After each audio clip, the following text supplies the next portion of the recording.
C'est justement une semaine cruciale à l'Assemblée nationale. Les débats sur le projet de réforme des retraites, cette fois-ci, a débuté aujourd'hui, à la veille d'une nouvelle journée de mobilisation qui s'annonce très suivie du côté de l'Éducation nationale. Des lycées doivent fermer leurs internats et cantines dès ce soir. Exemple à Digne-les-Bains, Chloé Nivard, Aurélien Casanova.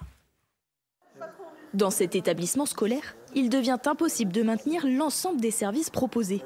On a envoyé un courrier par mail à tous les responsables légaux et à tous les élèves, leur signalant qu'on n'était pas en mesure à partir de ce soir d'assurer le repas de ce soir pour les internes. Donc il n'y a pas d'internat ni de demi-pension demain.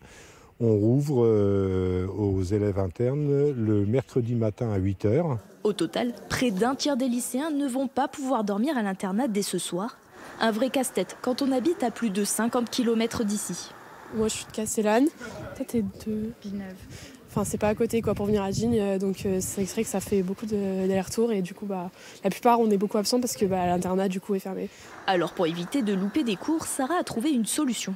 La chance d'être hébergée par une copine. Pas encore entrée dans la vie professionnelle ? Cette génération l'a bien compris. La retraite est une affaire de jeunes. Il y a plein de gens qui travaillent trop longtemps. C'est surtout des métiers physiques, tout ce qui est BTP et tout, des métiers vraiment physiques. C'est compliqué, je pense, pour eux. Si cette réforme ne change pas l'âge de départ à la retraite de ces deux enseignants, ils l'estiment tout de même injuste et manifesteront demain. Nous, en tant qu'enseignants, on est au contact des futurs...